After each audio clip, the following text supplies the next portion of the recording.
ई-के-वाय-सी कशी करायची? Chrome open करायचं, त्यामध्ये लाडकी बहीण योजना हे टाईप करायचं.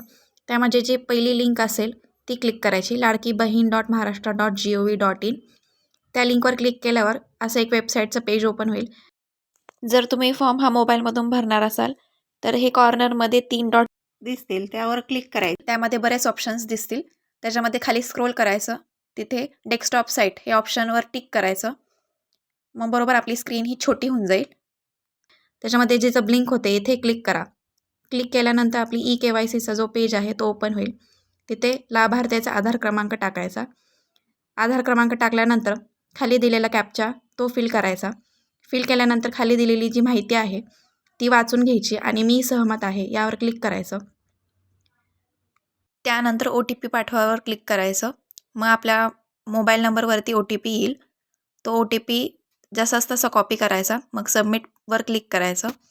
सबमिट केल्यावर तुम्ही विवाहित आहे किंवा अविवाहित आहे या दोनपैकी तुम्हाला एक पर्याय निवडायचा आहे. अविवाहित या ऑप्शनवर क्लिक करायचं.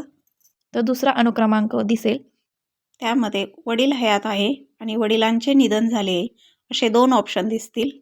वडिलांचे निधन झाले या ऑप्शनवर क्लिक केल्यानंतर पुढे असा पेज ओपन होईल. आता इथे पहिल्यांदा तुम्हाला जात प्रवर्ग निवडायचा आहे, तुमचा जो असेल तो, आणि त्याच्यानंतर जे खाली माहिती दिलेली त्याच्यामध्ये दोन्हीची उत्तर हे नाही असं सिलेक्ट करायचं आणि मग त्याच्या खाली 2 लाईन दिलेल्या आहेत. तर त्यावरती क्लिक करायचं आणि मग सबमिट करायचं. आपली KYC सक्सेसफुल झालेली आहे.